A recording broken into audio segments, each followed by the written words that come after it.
오늘 본문은 베드로와 제자들이 예수님 없이 오른 이 100길 중에 풍랑을 겪고 있는 상황입니다. 여러분 성경을 잠깐 보시죠. 24절 보시면요. 배가 이미 육지에서 수리를 떠나 바람이 거스름으로 물결로 말미암아 고난을 당했다. 그러니까 하반절에 바람이 거슬러서 물결로 말미암아 고난을 당했다. 이 표현이 두 글자로 풍랑이라고 하는데 오늘 성경에서 풍랑이라고 직접 언급을 하지는 않지만 풍랑이라고 규정지어도 문제가 없으니까 제가 지금부터 풍랑이라고 언급을 하겠습니다. 근데 여기에 이들이 겪었던 풍랑이 고난이라고 표현을 하고 있는데 여러분 고난이라는 단어는 성경에서 함부로 수식하지 않습니다. 대표적인 예가 초대교회 로마로부터 압제를 받았던 초대교회 성도들이 고난을 받았는데 예를 들면 그런 거예요. 로마의 콜로세움 틀 안에 갇혀가지고 거기에 그리스도인들 다 집어넣고 환호하면서 하는 게 고난이라고요. 예를 들면 그런 거예요. 여러분 예배가 끝나면 조금만 줄여주세요. 여러분 예배가 끝나면 집으로 귀가하실 거 아닙니까? 집으로 귀가하실 때 점심을 드시고 가든 안 드시고 가든 집에 귀가하실 때 문을 열면 뭐가 보여요? 스타벅스가 보이잖아요. 근데 문을 열고 스타벅스를 보이는데 그 스타벅스 앞에 조그마한 광장 같은 게 있지 않습니까? 그 광장에 십자가에 제가 매달려 죽어가고 있다고 상상해 보세요. 그걸 보시고 오 전사님 드디어 천국 가시는구나, 오 순교하시는구나, 저도 따라갈게요. 기뻐할 사람 누가 있어요? 슬퍼한다든지 낙심한다든지 부정적인 감정이 찾아올 거 아닙니까? 그러니까 여러분 고난이라는 단어는 성경에서 함부로 수식하는 단어가 아니에요. 그랬을 때 고난이나 박해가 있는 거예요. 그러니까 여러분들 조금만 힘들어졌을 때 고난이라고 함부로 수식하지 않으셨으면 좋겠어요. 우리가 주님 때문에 받는 게 고난인 거지 내가 조금 힘들고 고난이지 이러면 주님 앞에 또 용서해야 될 게 또 생기는 거예요. 어쨌든 그러니까 지금 풍랑이라고 언급을 제가 하는 이유는 이들이 지금 목숨을 위협하는 상황이라는 겁니다. 언제 배가 반파되어서 물에 익사되어 죽어도 아무렇지 않은 상황인 것을 여러분 한번 상상을 먼저 하시고요. 그랬을 때 예수님이 저 멀리 바다에서 예수님이 걸어오시는 것을 보고 있었어요. 제자들이 예수님 없이 배에 탔잖아요. 근데 겁에 질러서 유령이다 라고 소리 지르고 있어요. 여러분 제자들이 믿음이 없어서 유령이다 라고 하는 것일 수도 있지만 상상해 보시면 이해가 돼요. 여러분 우리가 흔히 알고 있는 예수님의 모습 어떤 모습이에요? 파마를 굉장히 관리를 잘하셔가지고 트리트먼트를 잘 바른 느낌이잖아요. 그 펌이 이렇게 있잖아요. 그리고 옷도 약간 원피스처럼 입으셔가지고 그 옷이 천이든 실크든 뭐 상관없이 그런 원피스. 또 밤이니까 어때요? 그 당시엔 등대 이런 게 없었을 거 아닙니까? 그러니까 어두운데 그런 머리 휘날리시면서 원피스처럼 옷 입고 멀리서 온다고 상상해 보세요. 유령이라고 부를 만한 게 당연해요. 와, 저 유령 겁에 질린 게 당연한 상황입니다. 근데 예수님이 그것을 아시고 나서 말씀하시길 안심하여라 라고 말씀을 하세요. 안심하여라. 그런데 갑자기 우리 베드로 선생님 나와서 하는 말, 주님이시면 나더러 우리를 걸어서 오라고 하십시오. 근데 예수님이 이것을 동의하셨나 봐요. 그 다음 절 보니까 29절 우리 앞에 보고 같이 한번 읽어봅시다. 시작. 예수께서 오너라 하고 말씀하셨다. 배에서 내려. 아멘. 주님이 무슨 영문인지는 모르겠지만 베드로의 그 말도 안 되는 고백을 허락을 해주세요. 여러분 이상하잖아요. 아무리 풍랑이라고 해도 배 안에 있어야 안전한 거잖아요. 배에서 나오면 과학적으로 증명할 필요가 없잖아요. 그냥 죽는 거예요. 근데 여러분 이 사건을 통해서 오늘 저와 여러분에게 주님이 무엇을 부탁을 하시는 걸까요? 저는 이 말씀이 저와 여러분의 상황과 환경뿐만이 아니라 우리 교회에 하시는 말씀이라 믿습니다. 왜냐면요 우리의 상황과 환경이 나아지질 않아요. 여러분 솔직해 봅시다. 교회가 코로나 이후에 무너졌던 많은 부분들이 회복이 돼야 되는 상황이 지금 몇 년째 가고 있잖아요. 또 올해 표어가 하늘의 복을 넘치도록 받는 건데 여러분 정말 객관적으로 우리 상황을 봅시다. 그럴 가능성이 보입니까? 회복할 기미조차 보이지가 않아요 지금. 근데 여러분 교회뿐만이 아니고 여러분들 가정과 직장은 어떠세요? 괜찮으세요? 마음이 불편하지는 않으세요? 헛헛하지 않으시냐고요. 여러분 그런 존재는 실제 존재하지 않지만 만약에 기독교가 학교처럼 장학사가 있다고 가정을 해봅시다. 장학사가 무슨 일을 하나요? 학교가 잘 굴러가나 안 굴러가나 관리하고 감독하잖아요. 만약에 그런 존재가 우리 교회에 와서 미사강변교회 사역 잘하고 있나 한번 검사해 봅시다 하고 왔다고 가정을 해봅시다. 그 장학사가 뭐라고 판단하고 명령을 할까요? 제가 그 장학사에 이입을 해서 말해보면 큰일 났습니다. 빨리 대안책 마련해서 일주일 안에 3개 이상 제출하세요. 여러분 왜 회복할 기미조차 보이지 않을까? 왜 악화가 될까? 교회는 다니고 봉사는 하는데 왜 마음에 평안히 하지 않을까? 사랑의 하나님이시다. 함께 하신 하나님이시다. 말씀하시는데 알고 있는데 왜 우리는 집에만 귀가하면, 직장 생활하면 하나님의 부재하심이 경험되어질까? 하나님이 오늘 본문을 통해서 말씀하시기를 믿음을 요구하고 계시기 때문에 믿음이요. 어떤 믿음? 베드로와 같이 물 위에 뛰어들어서 죽을 것 같지만 물 위에 뛰어내리는 믿음을 요구하시는 거예요. 베드로가 그래서 뭘 경험합니까? 소금쟁이처럼 바다를 걸어갑니다. 근데 중간에 물에 빠져요. 근데 예수님이 그냥 관망하지 않으세요. 손을 내밀어서 붙잡고 구원해 주세요. 여러분, 저와 여러분에게 오늘 주님이 요구하시는 것은 저는 믿음이라고 확신합니다. 배에서 내리는 믿음이요. 배에서 내리면 죽는 게 당연한데, 과학적으로 증명할 필요도 없이 두려운데 배에서 내리는 믿음이요. 소금쟁이처럼 걷다가 물에 빠지더라도 주님이 구원해 주심을 경험하는 믿음이요. 그 담임 목사님 강조하셨던 하나님을 경험하는 삶. 그거 앞서 전제 조건이 뭐라고요? 믿음이라고요, 믿음. 그래서 저는 지난 4년 6개월의 시간 동안 제가 우리 교회에서 믿음으로 버텨왔던 저의 간증을 좀 나누려고 합니다. 시간이 벌써 4년 6개월이 흘렀더라고요. 하나님 앞에 또 성도님들 앞에 자랑할 건 믿음밖에 없어요. 믿음밖에. 나머지는 너무너무 부끄러워요. 믿음밖에 없습니다. 근데 제가 한 가지 두려운 게 좀 있어요. 여러분들이 제 간증을 듣고 저를 어떻게 생각하실까? 저를 어떻게 판단하실까? 이게 아니에요. 제가 두려운 건 내 설교가 끝나고 집에 귀가하셨을 때, 집에 가셨을 때, 와, 전도사님 설교 진짜 좋다가 아니라, 제가 한 가지 너무 바라는 건 집에 귀가하셨을 때, 아, 주님께서 일하셨습니다. 주님 일해주셔서 감사합니다. 근데 설교 누가 했지? 모르겠네. 전 진짜 이랬으면 좋겠어요. 그게 너무 무서워요. 저 때문에 하나님의 영광이 가리워지는 거예요. 제가 하나님의 영광을 100%에서 1%라도 가르치는 거예요. 저는 그게 너무 무섭습니다. 그러나 담임 목사님도 간증 중심으로 하라고 요구를 해주셨고, 저도 그런 준비가 되어 있고 4년 6개월간 믿음으로만 버텼기 때문에 이 이야기를 좀 할 건데, 사랑하는 여러분, 이 이야기가 끝나면 우리 주님만 영광 받으시기를 주님의 이름으로 축복하겠습니다. 여러분, 저는 2021년 1월에 설날이 지나고 청소년부 파트 담당 전도사로 부임을 했습니다. 제 목회 철학 중에 하나가 하나님이 어디를 보내시든 2년은 버티자입니다. 2년. 왜냐하면 적응하는 데 1년, 그리고 사계절이 지나야 열매를 맺잖아요. 농부도. 그런 것처럼 일단 열매는 맺고 그만둬야 되지 않겠냐, 그런 믿음, 목회 철학이 있어서 제가 2년 동안 좀 이해되지 않아도 너무 힘들어도 그냥 버티자라고 했습니다. 근데 지난날에 되돌아보니까 와, 우리 교회에서 사역하는 게 나에게 최고의 자리구나, 그게 너무너무 느껴져요. 그 이야기를 지금 좀 나누려고 합니다. 여러분, 이거 보고 우리 같이 한번 좀 선포해 볼 건데요. 5줄이잖아요. 첫째 줄, 내가 있는 자리가 최고의 자리다 하면 여러분들 후창해 주시고, 두 번째 줄 후창해 주시고, 이해되셨습니까? 우리 큰 목소리로 이해되지 않아도, 동의가 되지 않아도 믿음으로 선포하는 겁니다. 내가 있는 자리가 최고의 자리다. 내가 다니는 교회가 최고의 교회다. 나의 배우자가 최고의 배우자다. 나에게 주신 가정이 최고의 가정이다. 내가 다니는 직장이 최고의 직장이다. 아멘입니까? 여러분, 원수는 직장에서 만난다고 하잖아요.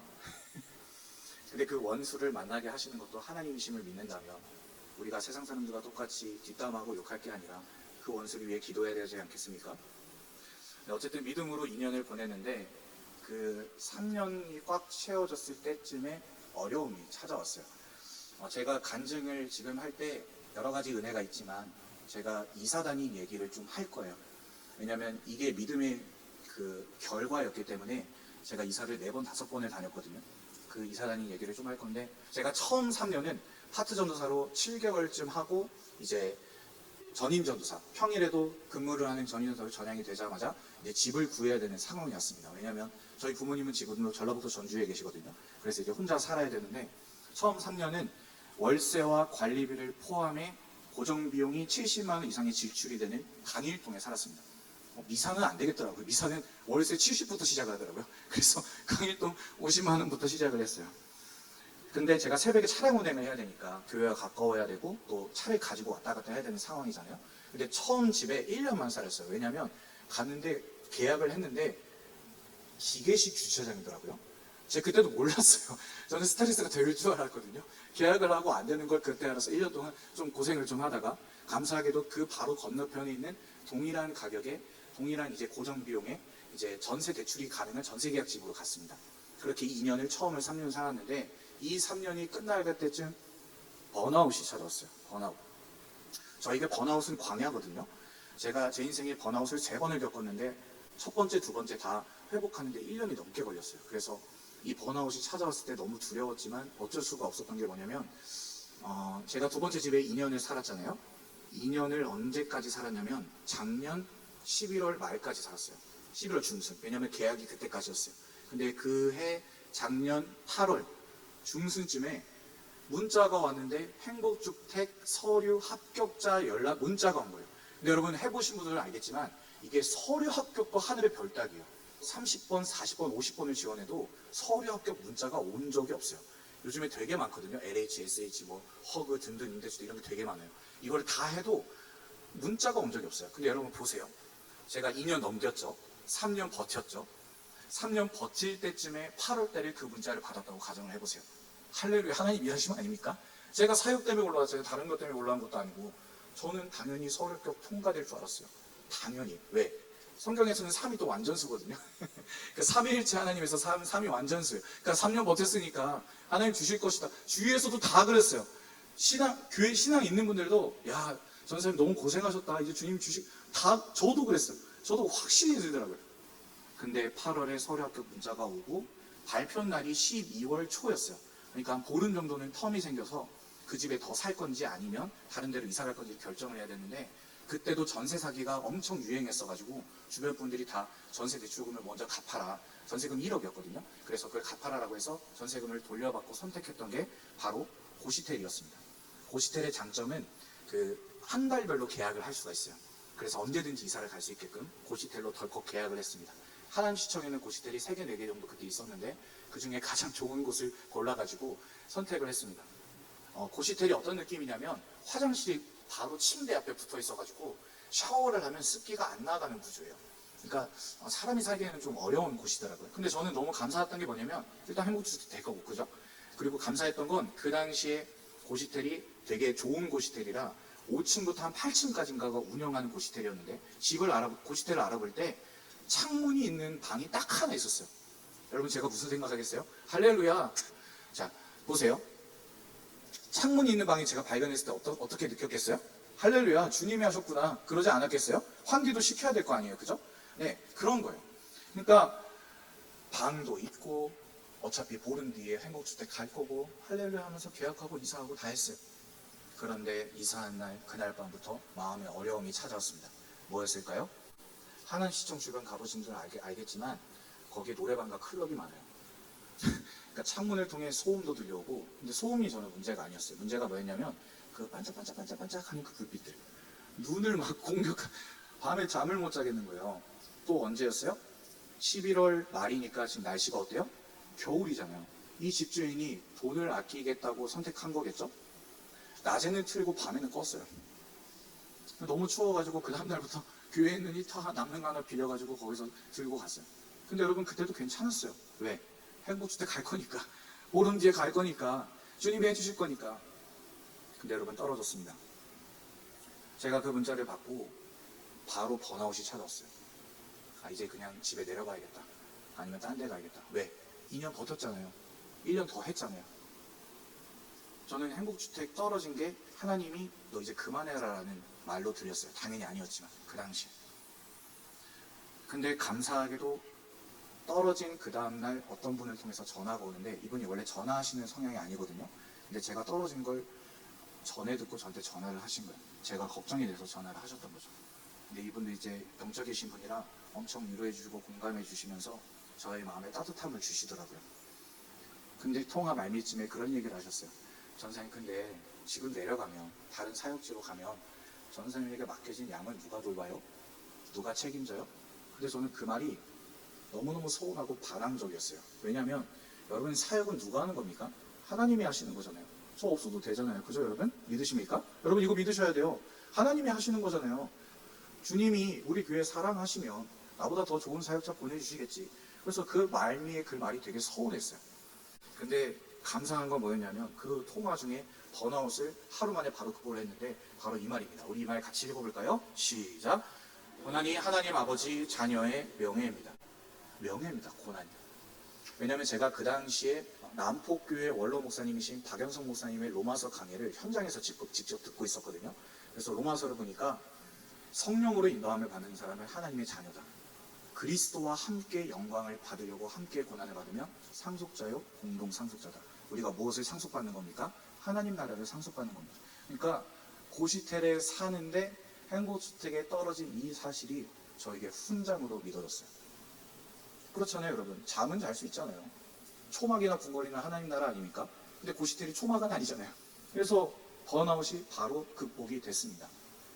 근데 이제는 강일동에서 살면 돈을 더 이상 못 모으겠다 싶어서, 제가 미혼이거든요.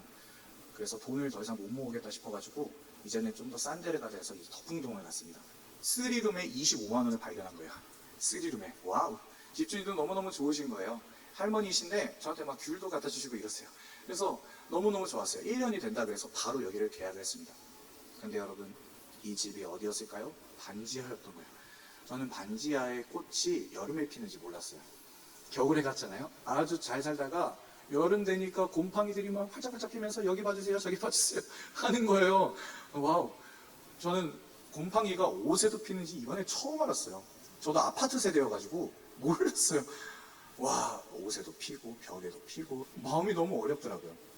근데 그 당시에 제 마음이 더 어려웠던 건 뭐냐면 사역할 때의 리더들과의 관계였어요. 관계. 여러분, 마귀는요 관계를 가지고 공격을 합니다. 관계. 왜? 관계에 대해서 사람이 취약한 걸 알기 때문에. 눈에 보이고 귀에 들리는 게 사람의 말과 행동이기 때문에 마귀는 관계를 가지고 공격을 합니다. 베드로전서 5장 8절 함께 있습니다. 시작. 근신하라 깨어라 너희 대적 마귀가 우는 사자같이 두루다니며 삼킬 자를 찾나니. 아멘. 마귀가 공격할 때 나 사자야 막 으르렁거리면서 오는 게 아니라 고양이처럼 살살살 걸어가다가 목덜미를 콱 물어요. 사자처럼. 왜? 단번에 숨통을 꺼내 사냥이 성공한 거잖아요. 마귀가 그렇다고요. 마귀가. 여러분, 그래서 제가 오늘 꼭 당부드리고 싶은 말은 우리 교회 내에서의 관계입니다. 관계. 여러분, 신앙생활을 하다 보면 당연히 눈에 보이는 게 사람이고 귀에 들리는 게 사람의 목소리이기 때문에 서운함, 속상함, 이침, 이게 찾아올 수 있어요. 누구나. 저는 그게 찾아온 것에 대해서 잘못됐다고 말씀드리고 싶은 게 아니에요. 여러분, 이게 찾아왔을 때 저 마귀를 떠올리셔야 돼요. 왜요? 그 부정적인 감정 때문에 하나님과의 1대1 관계에 문제가 생기기 때문에.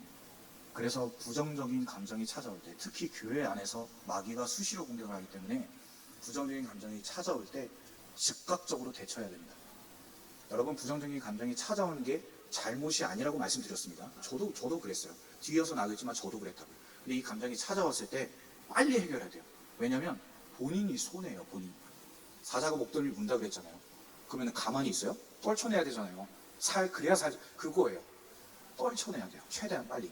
하나님하고 기도해서 해결하든, 그 나를 속상하게 한 그 리더나 셀원들과 대화해서 해결하든, 여러분 부정적인 감정 빨리 해결하셔야 돼요. 하나님과의 관계에 문제가 생기기 때문입니다. 저도 마찬가지였어요. 저도 마귀에게 물린지 모른 채 그냥 사역을 감당해 왔습니다. 저의 낮은 자존감, 또 저는 엄청 덤벙대는 스타일이거든요.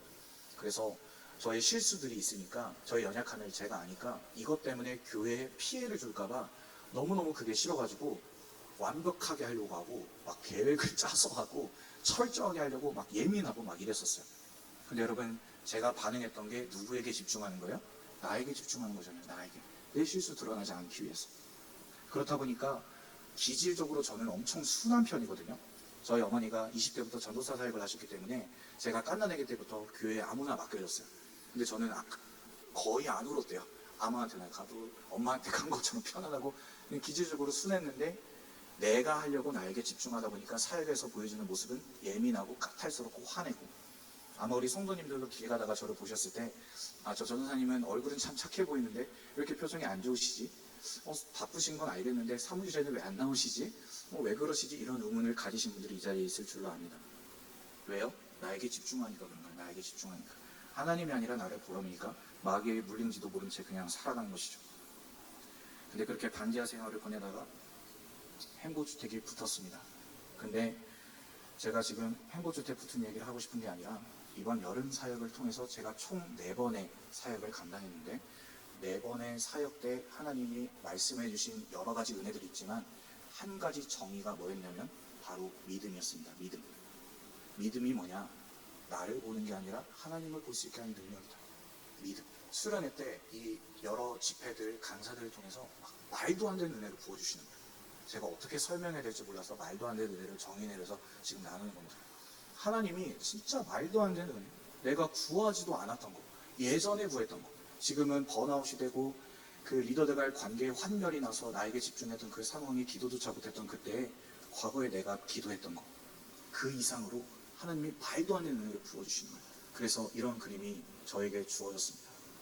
그동안 심어왔고 버텼던 믿음을 하나님이 기쁘게 여겨주셔서 저렇게 열매를 피고 꽃이 활짝 피는 상황과 환경들을 하나님의 역사를 저에게 보여주셨습니다.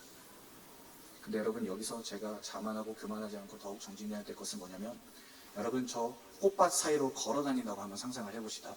너무너무 좋잖아요. 근데 꽃밭을 걸어 다니다가 어느 꽃이 시들어 있고 또 어떤 꽃은 활짝 만개하지 않은 꽃이 있을 가능성이 농후하잖아요. 지금 교육부서가 그런 상황이에요. 영적인 부흥은 시작이 됐지만 아직까지도 시들어 있고 꺾여버리고 만개하지 못한 꽃들이 존재합니다. 그래서 저는 이 은혜에 감사해서 더욱더 정진해야 할 것입니다. 그래서 말도 안 되는 은혜를 부어주시고 행복주택이 붙으면서 주님이 하셨습니다. 주님이 하셨습니다. 앞으로도 주님이 하실 겁니다. 믿음으로 선포하고 살아내게 되어 저는 주님이 이 자리에 저를 세우셨다고 믿습니다. 여러분, 제가 성공 스토리를 말씀드리려는 게 아니에요. 여러분, 기독교인은 성공하는 게 아니라 승리해야 됩니다. 여러분, 우리 승리해야 돼요. 근데 그 승리의 시작이 뭐라고요? 믿음이라고요. 나를 보는 게 아니라 하나님께 집중하는 능력이 있는 믿음. 배에서 내리면 죽는 게 당연하지만 배에서 내려 물 위도 걸어가고 물에 빠지지만 주님이 붙잡으심을 경험하는 그 믿음이요. 교회에서 말고요, 가정과 직장에서 경험하는 그 믿음.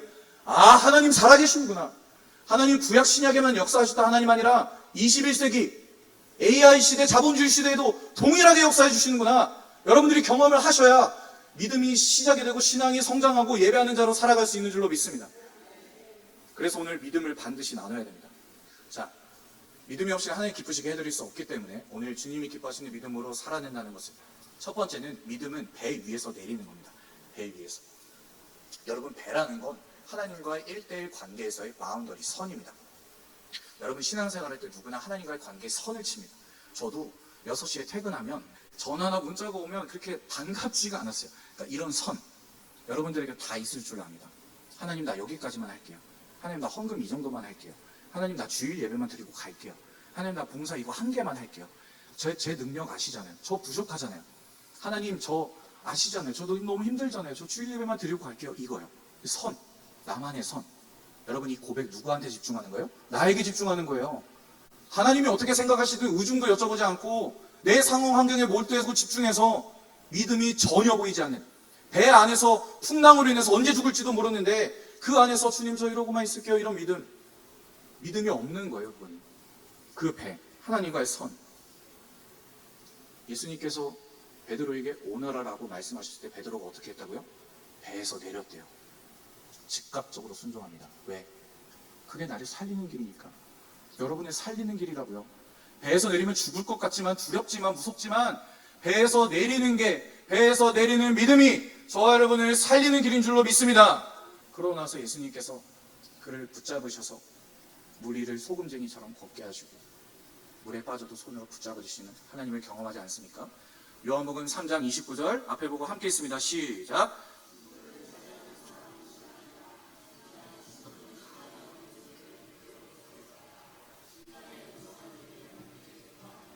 나는 이런 기쁨으로 가득 차 있다. 아멘, 아멘. 여러분, 성경에서는 예수님을 신랑으로, 저와 여러분의 신부로 비유를 합니다. 신랑을 기다리는 신부처럼 주님이 다시 오시는 그날까지 신부의 마음으로 준비하자. 근데 여러분, 신부가 지금 뭘 들어서 기뻐하고 있어요? 신랑의 음성을 들으면 크게 기뻐한대요. 그러니까 여러분, 우리가 배에서 내렸을 때도 이제 버티고 견뎌내야 하잖아요. 바다 위를 걸어가는 상황이니까요. 그 버티고 견딜 때 중요한 건 그냥 내 의지대로 버티면 쉽게 번아웃 오고 나에게 집중하게 돼요. 그때 우리가 붙잡아야 될 건 하나님의 말씀입니다. 말씀.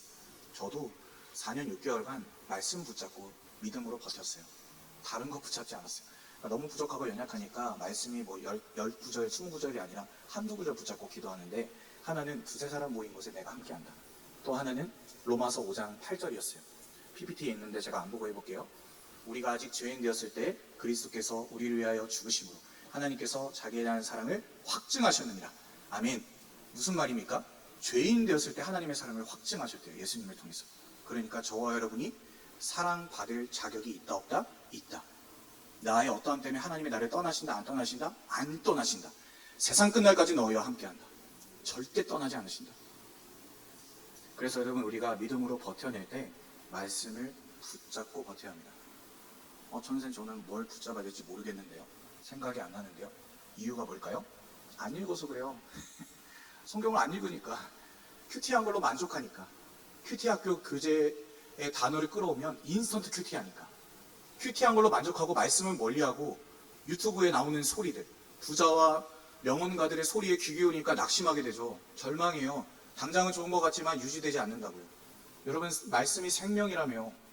생명이면 읽어야죠. 생명으로 믿어지지 않으니까 안 읽는 겁니다. 그래서 저와 여러분이 신랑의 음성을 듣고 크게 기뻐하여 믿음으로 살아낼 수 있기를 주님의 이름으로 축복하겠습니다. 두 번째는 나를 보는 것이 아니라 하나님을 보는 것입니다. 믿음은 하나님을 볼 수 있는 능력이에요. 여러분들, 우리 현대인들, 우리가 살아가는 이 자본주의 시대의 우상은 뭘까요? 돈도 있고 자식도 있지만 저는 나라고 생각합니다. 내가 우상이야. 나 자체가. SNS 같은 것들이 발달하면서 제 사회적 기준이 60억 개가 돼버렸어요. 무슨 말인지 이해되세요? 사회적 기준이 다 나예요. 내가 판단하고 내가 결정해요. 그럼 당연히 갈라지고 다툴 수밖에 없는 것이죠. 우리의 우상은 나에게 집중하는 게 우상입니다. 그러나 이 우상을 부숴버리고 하나님을 경험하려면 어디서 내려요? 배에서 내려야 하는 줄로 믿습니다. 여러분, 예배 사색이라는 노진준 목사님의 책이 있는데 이 책 아주 추천합니다. 우리 특히 예배를 섬기는 분들은 꼭 읽으셔요. 이 책의 그 내용에 이런 내용이 있습니다. 하나님이 뭘 통해 기뻐하기로 작정하셨대요? 예배. 하나님의 작정하심은요, 변하지 않는 거예요. 가령 예를 들어서 아니겠지만 하나님이 후회하셔도 바꾸지 않으세요. 왜? 예수님을 통해 예배를 새롭게 세우셨거든요. 여러분, 예수님이 이 땅에 오셔서 많은 일들을 하셨지만 그 중에 하나는 예배를 시작하는 거였습니다. 성전을 뒤엎으시면서 종교 지도자들한테 욕을 하고 책망하시면서 얘기하신 게 뭡니까? 내가 이 성전을 허물고 사흘 만에 다시 짓겠다. 무슨 말이에요? 예수님이 사흘 만에 부활하실 때 예배가 시작이 됩니다. 그 말은 예수님이 예배를 시작하시기 위해서 이 땅에 오신 거예요. 왜? 하나님의 예배를 통해 기뻐하기로 작정하셨기 때문입니다. 그래서 여러분, 예배가 전부인 거예요. 담임 목사님 자주 고백하시잖아요. 예배가 전부다. 왜? 하나님이 기뻐하기로 작정하셨대요. 하나님의 작정하심은 사람과는 달라서 변하지 않는 작정이에요.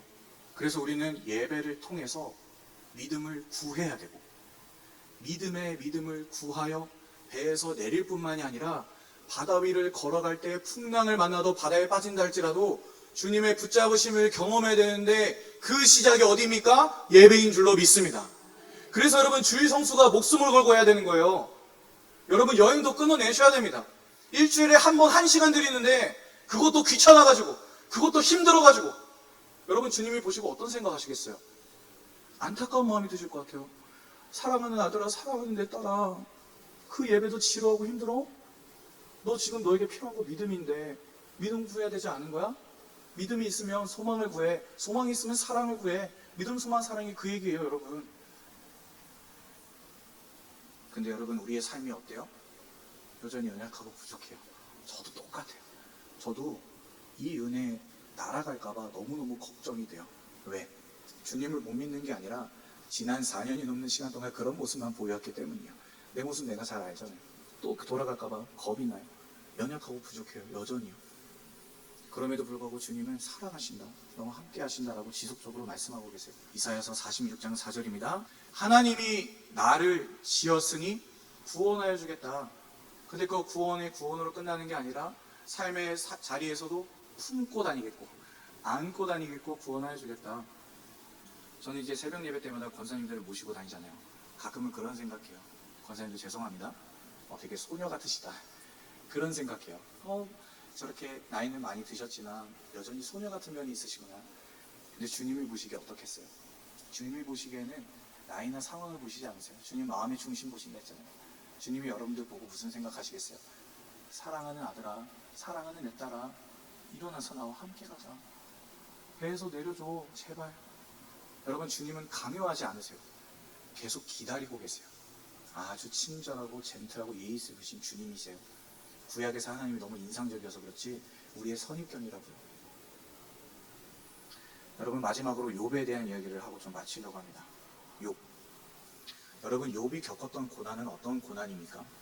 말도 안 되는 고난들이었어요.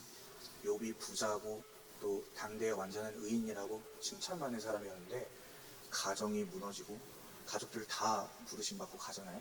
재산도 다 뺏기고 심지어는 몸이 아프기까지요. 그래서 욥이 기도하는 장면을 보면 막 몸을 긁으면서 막 기도를 하잖아요. 그러니까 몸이 너무 안 좋은 거예요. 그런 상황에서 욥이 끔찍한 기도를 합니다.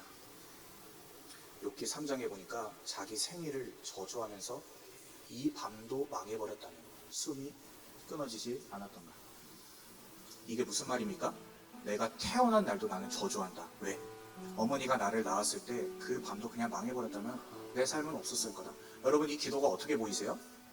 하나님께 할 수 있는 기도입니까? 하나님께 하면 안 되는 기도 아니에요? 하나님을 원망하고 저주하고 있잖아요. 나를 지으시는 하나님이 욥이 당대 의인이었기 때문에 하나님을 믿었을 거란 말이에요. 내 생일을 저주하고 있어요.